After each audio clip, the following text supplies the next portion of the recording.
warahmatullahi wabarakatuh. Alhamdulillah, innal hamdalillah nahmadu wa nasta'inu wa nastaghfiruh wa na'udzu billahi min syururi anfusina wa min sayyiati a'malina may yahdihillahu fala mudilla lahu wa may yudlil fala hadiyalah. Asyhadu an la ilaha illallah wahdahu la syarikalah wa asyhadu anna Muhammadan abduhu wa rasuluhu la nabiyya ba'da, amma ba'du. Alhamdulillah, para pemirsa jamaah salat subuh hamba abdi Allah Subhanahu wa taala, mudah-mudahan dengan seringnya kita datang berjamaah salat subuh di rumah Allah Subhanahu wa taala, maka setiap langkah kaki kita dan semua tubuh anggota kita terhitung dinilai ibadah sisi Allah Subhanahu wa taala dan dinilai ibadah sisi Allah Subhanahu wa taala. Amin ya rabbal alamin. Alhamdulillahilladzi ahyana ba'da ma amatana wa ilaihi nusyur. Alhamdulillah, setelah kita dimatikan, dihidupkan kembali oleh Allah Subhanahu wa taala atas izin dan kuasanya Allah Subhanahu wa taala. Kuasanya artinya wewenangnya Allah Subhanahu wa taala. Oleh karena itu bersyukurlah kita hidup kembali dalam keadaan sempurna, kecuali hanya satu yang ketinggalan. Apa itu? Bekas tidur gitu. Apa itu liurnya? Apa bayangannya? Ya kan? Seperti itu. Apa bekas apa tidak? Wallahu a'lam bishawab. Masing-masing kita yang tahu.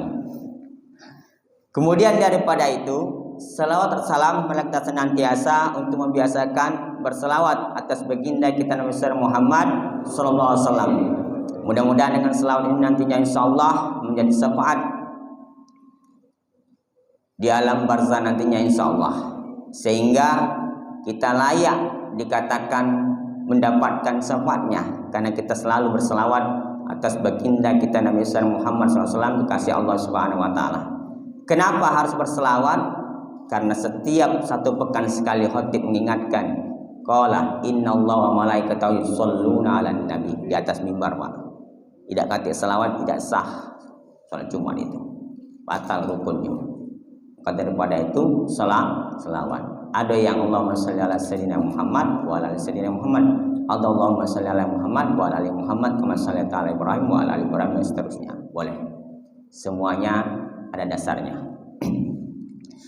Kemudian daripada itu mohon izin kepada ketua masjid dan beserta semua jajarannya dari A sampai Z, dari pembinanya, penasehatnya, dan sampai ke bawah. Kemudian kepada pemerintah setempat yaitu RT RW yang hadir atau yang mewakili, dan kepada ayah bunda yang tercinta yang insyaallah senantiasa dirahmati oleh Allah di setiap langkah aktivitasnya dan bernilai ibadah sisi Allah Subhanahu wa taala dan diterjangkan oleh Allah Subhanahu wa taala dalam surganya. Amin ya rabbal alamin. Lemahlah kita diterjang ke dalam surganya Allah daripada diterjang ke dalam nerakanya Allah. Nauzubillah min zalik. Mudah-mudahan kita diselamatkan dunia akhirat karena amal dan iman kita kepada Allah Subhanahu wa taala.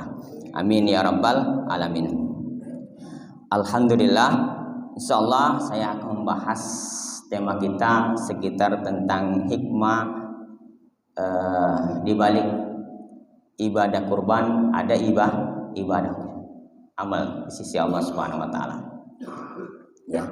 Definisi hewan kurban al-adhi, jamak dari udhiyah.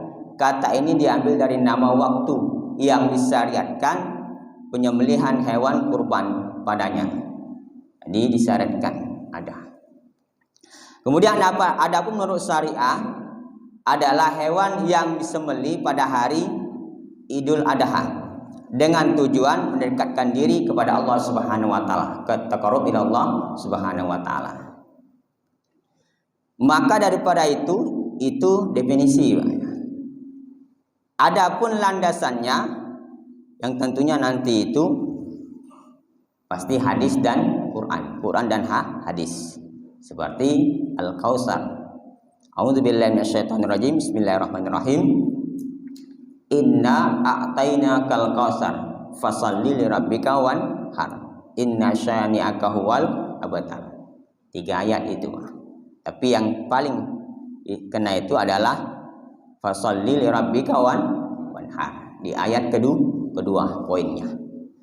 Maka laksanakanlah sholat karena Tuhanmu dan berkurbanlah sebagai ibadah dan mendekatkan diri kepada Allah Subhanahu wa taala. Jadi Pak, saking ditekannya ini perintah. Adapun hukumnya ada beberapa 4 versi Pak, tapi mungkin saya akan sebutkan 3 versi saja. Takut tidak nyampe. Yang pertama adalah sunnah muakkad.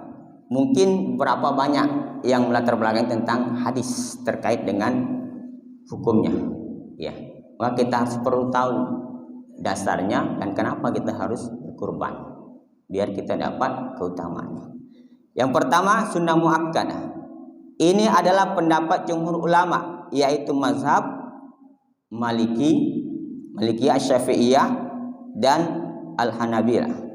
Selain ketiga mazhab besar ini, para sahabat yang termasuk juga sepaham dengan ini, yaitu adalah Abu Bakar As-Siddiq, Umar bin Khattab, ya, Bilal bin Rabah radhiyallahu, termasuk juga Abu Mas'ud Al-Badri, Said bin Al-Musayyib, Atha, Al-Qama, Al-Aswad, Ishaq, Abu Saur dan Ibnu Munzir.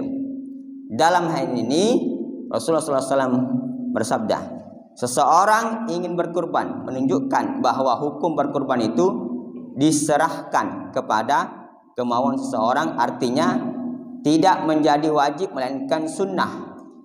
Kalaulah hukumnya wajib, tidak mungkin disebutkan kalau ada keinginan.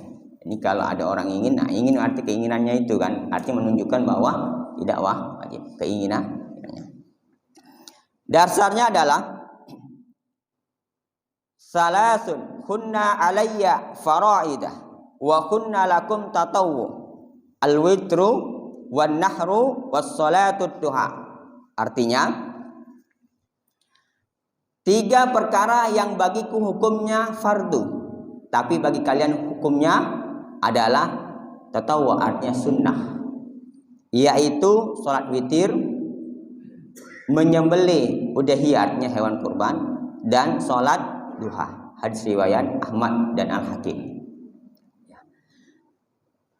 Perbuatan juga ada juga nih, Abu Bakar dan Umar. Dalilnya adalah Atsar dari Abu Bakar dan Umar, bahwa mereka berdua tidak melaksanakan penyembelihan hewan kurban dalam 1 atau 2 tahun karena takut dianggap menjadi kewajiban, dan dalam hal ini tidak mendapatkan pertentangan dari para sahabat lainnya. Atsar ini diriwayatkan dari Al-Baihaqi, diriwayatkan. Jadi Umar dan Abu Bakar pun tidak melakukan dalam 1 tahun atau 2 tahun itu.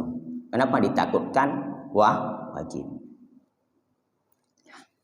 Kemudian daripada itu, yang kedua, ya, bahkan Abu Yusuf juga belum nyampe ya. Bahkan Abu Yusuf juga, meski dia mazhab Al-Hanafiyah, juga berpendapat bahwa menyembelih hewan udhiyah tidak wajib, hanya sunnah muakkadah. Nanti bisa dilihat di kitab Al-Mawsu'ah Al-Fiqhiyah Al-Kuwaitiyah jilid kelima halaman 76. Saya sudah ringkas ini Pak, sedemikian rupa biar nanti tidak terlalu banyak ini ya. Yang kedua adalah wajib, ada mengatakan wajib. Pendapat kedua menyebutkan bahwa penyembelihan hewan udhiyah, ini kurban, hukumnya wajib bagi tiap muslim yang mukimin untuk setiap tahun berulang kali kewajiban itu. Untuk mukimin Pak, kalau musafir tidak. Ya. Itu. Adapun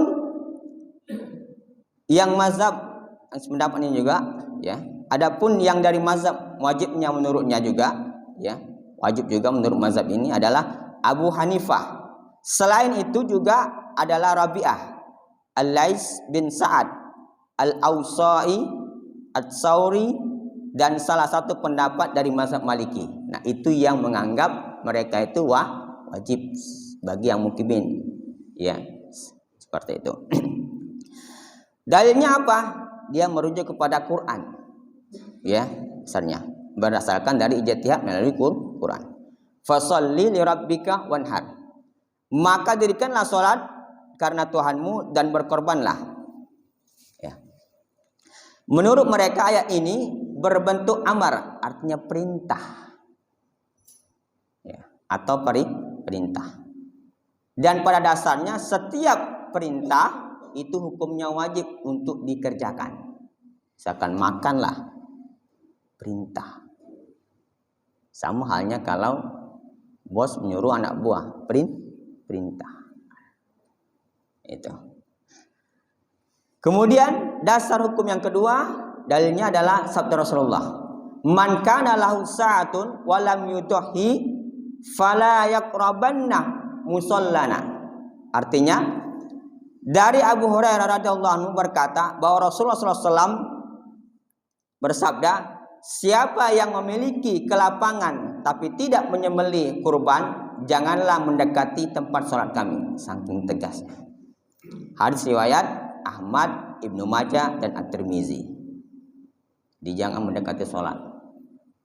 Hadis ini melarang orang Islam yang tidak menyembelih udhiyah, hewan kurban, untuk tidak mendekati masjid atau tempat tempat sholat, seolah-olah orang itu bukan muslim atau munafik.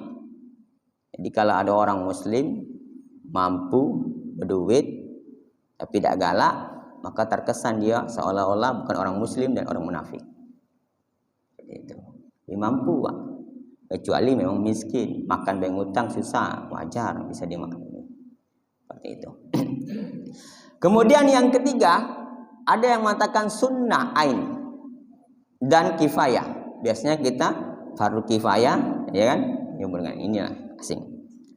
Istilah sunnah ain dan kifayah mungkin agak asing dibuat telinga kita. Siapa yang berpendapat demikian dan apa maksudnya menurut mazhab? Apa maksudnya? Menurut mazhab Syafi'i jelaskan. Berpendapat bahwa syariat menyembelih hewan udhiyah itu hukumnya sunnah ain untuk tiap-tiap pribadi muslim sekali seumur hidup. Sunnah ain itu maksudnya, definisinya setiap orang itu sunnah. Itu tiap per orang. Itu yang namanya sunnah ain. Sekali seumur hidup. Dan sunnah kifayah untuk sebuah keluarga. Sunnah kifayah itu untuk sebuah keluarga. Asik. Jadi kalau untuk satu keluarga minimal, kalau tidak bisa tiap-tiap orang, maka paling tidak satu dalam keluarga itu atas nama keluarga. Misalkan Abdullah dan keluarganya sekeluarga. Tidak apa-apa. Yang penting di satu atap, tidak berapapun orangnya. Intinya satu atap, naungan dari kepada kepala rumah tangga. Seperti itu. Ini ya. Kemudian sunnah ain maksudnya ibadah, ini sunnah namun berlaku untuk orang yang bukan sunnah untuk bersama-sama. Jadi sunnah ain ini perorangan, tidak berlaku sama-sama seperti itu. Adapun maksud daripada sunnah kifayah adalah ini disunnahkan bagi sebuah keluarga yang terdiri dari suami istri dan anak. Ya, setidaknya dalam satu rumah itu untuk menyembelih seekor hewan udhiyah yang saya jelaskan. Jadi satu, suami, istri, anak, atau kalau ada yang masih dinaungi boleh masuk situ. Dalilnya yang terkait ya dimaksud adalah hadis Nabi Muhammad SAW. Kunna wukufah ma'an Nabi SAW fasami'tuhu yaqulu ya ayyuhan nas ala kulli ahli bait fi kulli am udhiyah. Kami wukuf bersama Rasulullah SAW. Aku mendengar beliau bersabda, wahai manusia, hendaklah atas tiap-tiap keluarga menyembelih udhiyah tiap tahun. Hadis riwayat Ahmad, Ibnu Majah dan At-Tirmizi. Di setiap tahun paling tidak satu keluarga itu. Kemudian yang keempat, hukum yang keempat ya, berubah dari sunnah menjadi wajib. Kenapa demikian? Kita dengarkan dulu. Hukumnya berubah menjadi wajib apabila sebelum telah dinazarkan. Ya. Misalkan ada si A bernasar, kalau kaki aku berhasil sukses, kambing aku beranak kalau banyak, maka kambing ini aku jadi kurban. Maka wajib sudah jatuhnya. Tidak lagi sunnah muakkad. Tapi wajib harus ditunaikan. Tapi harus kambing itu nih yang ditunjuk itu. Jangan diganti-ganti kecuali cacat. Kan tidak boleh kita berkurban dengan hal yang cacat. Kita makan cacat tidak galak pasti kan, yang busuk, yang buruk, yang bau-bau dikit tidak galak pasti kan. Pasti nak bagus, maka unjuklah juga yang bagus. Itu. Itu seputar hukumnya. Kemudian saya lanjut. Saya jelaskan sedikit tentang ininya, kaidah ininya ya, tafsir ininya. Ya. Status surat Inna A'tainakal Kautsar, ya, tergolong surat Makkiyah menurut pendapat masyhur dan jumhur di dalam tafsir Al-Munir, ya, dan tafsir Al-Munir. Lalu kenapa dinamakan Al-Kautsar? Karena dimulai dengan firman Allah Subhanahu wa taala kepada Nabi Muhammad SAW. Inna a'tainakal kautsar. Sesungguhnya kami telah memberimu Muhammad nikmat yang banyak. Ya, nikmat yang banyak itu seperti jadi Nabi Muhammad itu dikasih nikmat yang banyak. Seperti berupa ilmu, amal kemuliaan dunia dan akhirat, dengan kenabian, Al-Qur'an, agama yang benar, syafaat dan lainnya. Ya. Dan sungai serta juga sungai di surga. Seperti itu. Itu di dalam tafsir Al-Munir disebutkan demikian. Terdapat itu di dalam tafsir jilid ke-15 seperti itu. Kemudian ya, kandungan Al-Kautsar, Inna A'tainakal Kautsar, kandungannya. Yang pertama adalah berbicara tentang di dalam surat ini Allah Subhanahu wa taala menjelaskan karunia-Nya atas Nabi sallallahu alaihi wasallam berupa kebaikan yang banyak di dunia dan akhirat. Di antaranya sungai Al-Kautsar. Artinya Al-Kautsar itu banyak. Lawan kata daripada sedikit. Ya, seperti itu. Kelak di surga. Yang kedua adalah Nabi sallallahu alaihi wasallam dan umatnya diperintahkan untuk senantiasa menunaikan sholat secara ikhlas serta menyembelih hewan kurban sebagai wujud rasa syukur kepada Allah Subhanahu wa taala. Jadi ada dua. Dekatkan diri kepada Allah dan rasa syukur kepada Allah Subhanahu wa taala. Yang ketiga adalah Al-Kautsar ini, surat ini juga memberikan kabar gembira kepada Rasulullah SAW bahwa akan datangnya kemenangan terhadap yang memusuhi beliau. Para musuh Nabi akan merugi dan terhina karena tidak akan pernah mendapatkan kebaikan dunia dan akhirat. Pada saat itu ada pertempuran. Tapi turunlah ayat ini. Tadi. Kemudian kesimpulan dari Quran itu Al-Kautsar. Quran surah Al-Kautsar ini turun disebabkan karena sikap kaum Quraisy yang menganggap lemah Nabi Muhammad SAW dan meremehkan para pengikutnya dan mencelah sebab kematian putra beliau. Siapa itu? Yaitu Qasim di Mekah matinya dan Ibrahim di Madinah. Juga disebabkan adanya rasa gembira dari kalangan kaum Quraisy akan cobaan yang menimpa kaum mukmin. Oleh karena itu, Quran ini turun untuk memberitahukan bahwa sesungguhnya Rasulullah SAW kuat dan akan selalu ditolong, dan pengikutnya akan menang, serta kematian putra-putranya bukanlah sebuah penghambat yang dapat melemahkan beliau. Jadi tidak akan melemahkan beliau. Diturun surat Al-Kautsar ini sebagai beri berita gembira terkait dengan hal tersebut. Kemudian dari itu sebutkan lagi. Waktu berkurban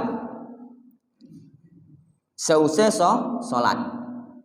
Tidak boleh berkurban motong nyembelih sebelum. Ya. Dan matahari terbit waktu terakhir jatuh pada hari tasyrik. Ya, hari tasyrik. Ada dua pendapat. Ya. Yang pertama itu hari pertama kita motong 10, 11, 12 selesai. Di pendapat kedua sampai ke 13 Zulhijjah.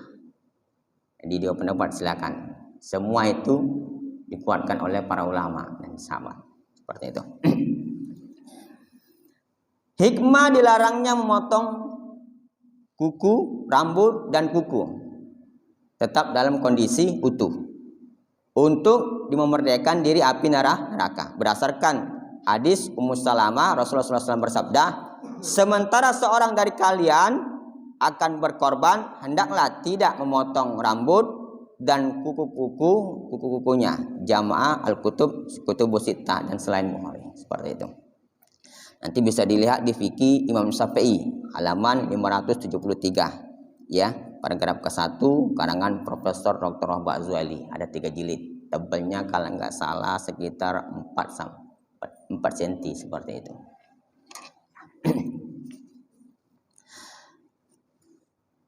Selanjutnya adalah sudah saya kandungkan tadi Aten Al-Qasar ya, habis ini kemudian jenis hewan. Nah, ini harus jenis hewan ya. Jenis hewan kurban ya. Dasarnya Quran surah Al-Hajj surat ke-22 ayat ke-35. Hewan ternak. Yang penting masih kategori hewan ternak. Di antaranya adalah unta, sapi, dan kambing. Tidak tahu perbedaan kambing dan domba. Nah, tanyalah kepada tukang ternak itu. Dia lebih paham. Apa bedanya? Ya kan? Seperti itu. Nah, yang pertama ya, domba berumur harus 1 tahun. Kambing ya. Kambing juga berumur 2 tahun. Unta 2 tahun, sapi 2 tahun. Itu paling minimal. Maksimal lebih bagus. Urutannya ya, urutan yang utama itu adalah unta badana namanya dalam fikih Syafi'i itu. Kemudian sapi betina, domba dan kambing betina. Boleh tak yang lanang? Boleh. Selagi dia masih kategori hewan ternak dan memenuhi syarat umurnya. Seperti itu. Dan tidak cacat. Warnanya sebagai berikut. Nah, disebutkan Pak dalam Imam Syafi'i itu, kitab Imam Syafi'i. Ya. Sampai sedetail ini. Yang warnanya pertama urutannya putih. Yang kedua kuning. Yang ketiga putih kekuning-kuningan. Yang keempat belang hitam putih. Nah, belang putih, belang-belang ini yang putih. Yang kelima hitam dan yang keenam merah.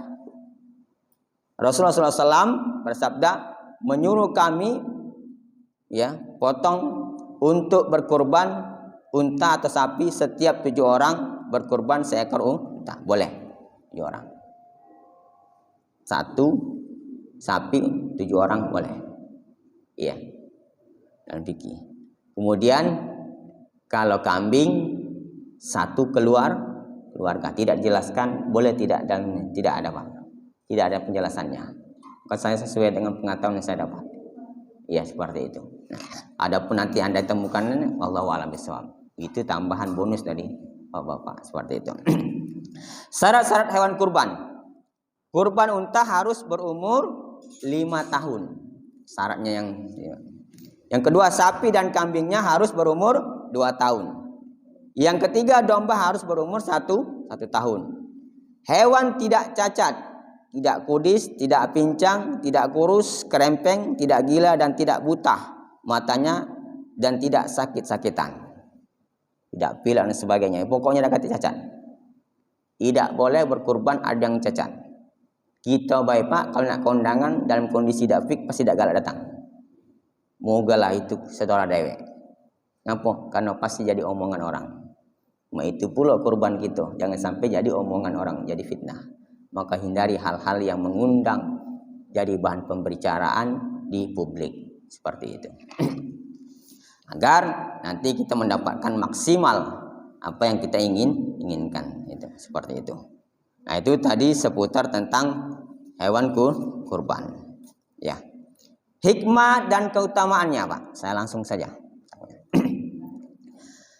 Berkurban atau menyembelih hewan udhiyah bagian dari ibadah ritual untuk mendekatkan diri kepada Allah. Yang kedua, merupakan amalan ibadah yang sangat dicintai oleh Allah. Sabdanya berdasarkan sabda Rasulullah SAW.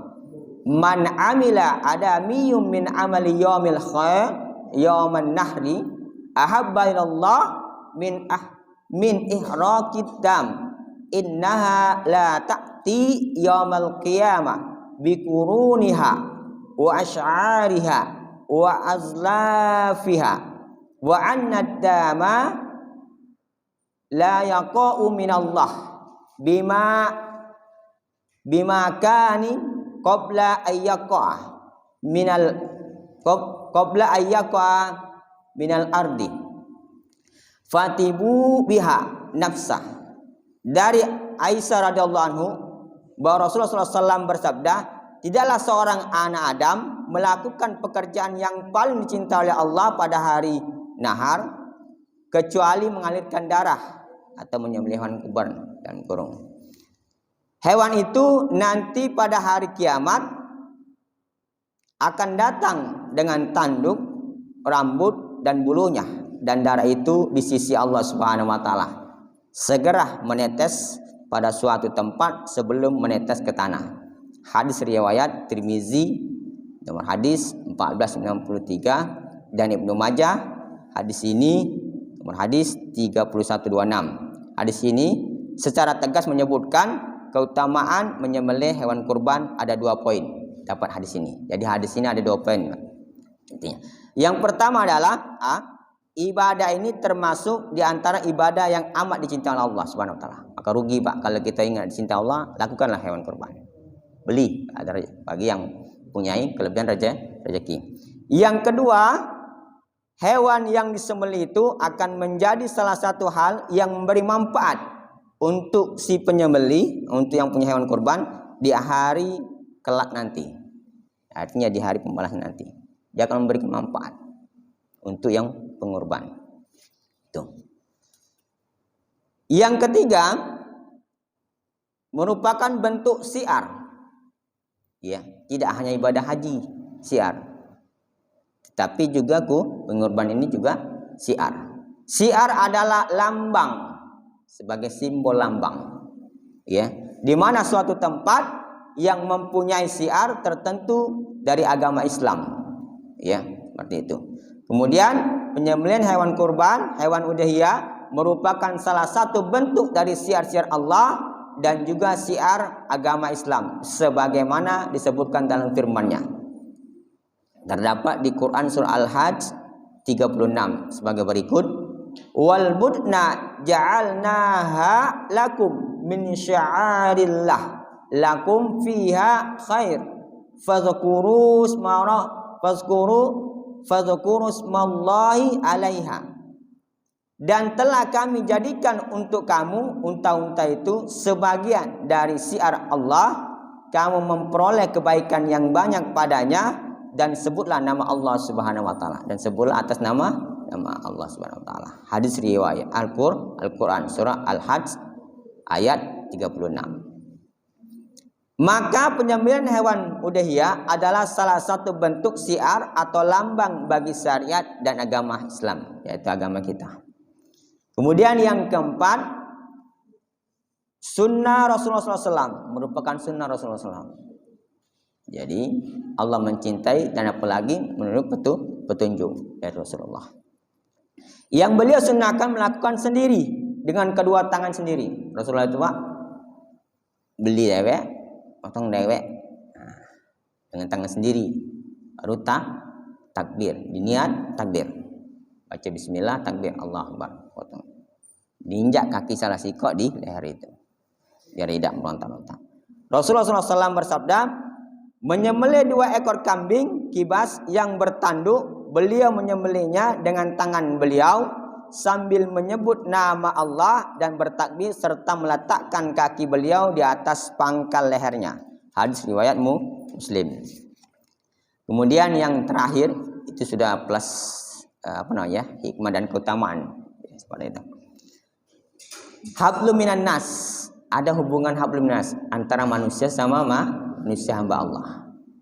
Ya.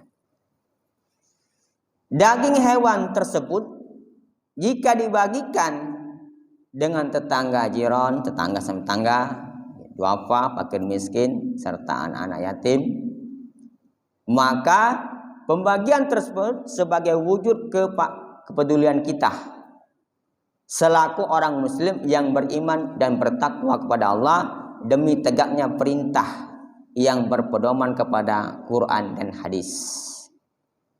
Nah, seperti itu, dan dijelaskan oleh ijma' sahabat dan ulama.